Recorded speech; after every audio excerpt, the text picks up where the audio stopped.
नमस्कार मंडळी. पिंपळाचा वृक्ष आपल्याला 24 तास ऑक्सिजन पुरवितो. तसेच ज्योतिषशास्त्रातही पिंपळ या वृक्षाला अनन्यसाधारण महत्त्व आहे.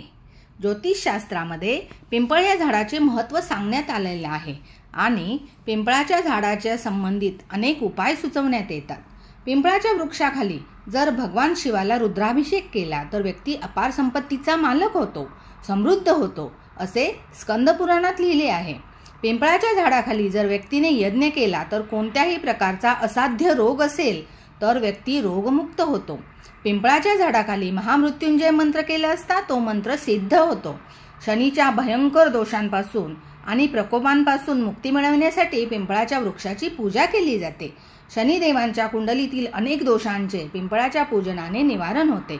पिंपळाला जल अर्पण करून तिथे दिवा लावण्याने व्यक्तीच्या आयुष्यात संपन्नता, शांती येते.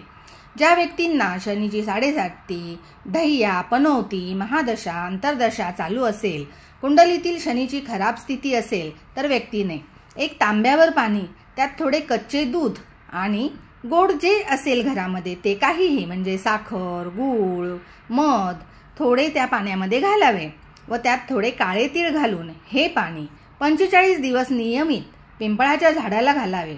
त्यामुळे 45 दिवसात चमत्कार झाल्यासारखे त्या व्यक्तीला आयुष्यातील अनेक कष्टांपासून मुक्ती मिळते व व्यक्ती सुखी व आनंदी जीवनाचा अनुभव करायला लागते.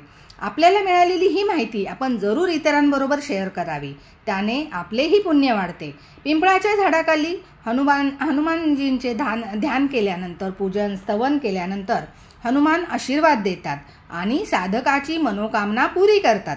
धनप्राप्तीसाठी पिंपळाच्या झाडाखाली शिवलिंग स्थापन करून त्याचे पूजन अर्चन करावे.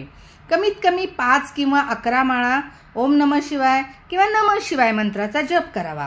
काही दिवस नियमित साधना केल्यानंतर व्यक्ती कर्जमुक्त होते आणि त्याची आर्थिक स्थिती सुधारते. सकाळ संध्याकाळ शिवलिंगाला धूप दीप करावे. आपण व्यस्त असल्यास घरातील कोणीही दिवा धूप दीप लावून पूजा केल्यानंतर त्या व्यक्तीची साधना पूर्ण होण्यास मदत होते. परंतु सकाळ संध्याकाळ दिवा लावणे आवश्यक आहे. शनिवार पिंपळाची पूजा अतिशय श्रेष्ठ आहे शनिवार या दिवशी. त्यामुळे आरोग्य, संपदा, दीर्घायू, आपल्या परिवाराची समृद्धी, प्रगती यासाठी शनिवारी पिंपळाला पाणी घालणे व त्याच्या खाली दिवा नक्की लावावा. अशा प्रकारे पिंपळ या वृक्षाची सेवा करावी. सनातन संस्कृतीमध्ये सर्व देवांचा निवास पिंपळाच्या झाडात असल्याचे सांगितले जाते. सर्व देवांचे स्थान पिंपळ या वृक्षात आहे. पद्मपुराणात सांगितल्याप्रमाणे सकाळी 4 वाजल्यापासून 7 वाजेपर्यंत ब्रह्मदेवांचे वास्तव्य असते पिंपळ या वृक्षामध्ये. 7 ते 10:30 पर्यंत विष्णुदेव असतात तिथे. 10:30 ते 12 पर्यंत पिंपळ वृक्षामध्ये पितरांचे अस्तित्व असते. म्हणून तरी श्राद्ध पक्षात आपण पितरांना 10:30 ते 12 या वेळेमध्ये घास ठेवत असतो. 12 वाजल्यापासून 1:30 वाजेपर्यंत पिंपळ वृक्षामध्ये आहूत असतात. आहूत कोणाला म्हणतात तर जे गर्भातच मरण पावलेत किंवा जे कुमारावस्थेत मरण पावलेत किंवा ज्यांचे लग्न होण्याआधीच वारलेत, मरण पावलेत, अशांना आहूत म्हणतात. 1:30 वाजल्यानंतर पिंपळावर प्रेतांचा वास असतो. त्यामुळे दुपारी पिंपळाच्या झाडाची प्रदक्षिणा घालू नये. संध्याकाळी 4 नंतर 7 वाजेपर्यंत पिंपळ वृक्षात शंकराचा वास असतो. म्हणून संध्याकाळी पण पिंपळाला प्रदक्षिणा घालू नये. संध्याकाळी 7 वाजल्यापासून 9 वाजेपर्यंत पिंपळ वृक्षामध्ये कुबेरदेवांचा वास असतो आणि 9 वाजल्यानंतर पिंपळावर प्रेतांचा निवास असतो. म्हणून पिंपळाला प्रदक्षिणा सकाळी 10 ते 10:30 पर्यंतच घालावी. पिंपळाची पूजा रविवारी करू नये, कारण संपूर्ण दिवसभर पिंपळ वृक्षामध्ये दरिद्रतेचा वास असतो.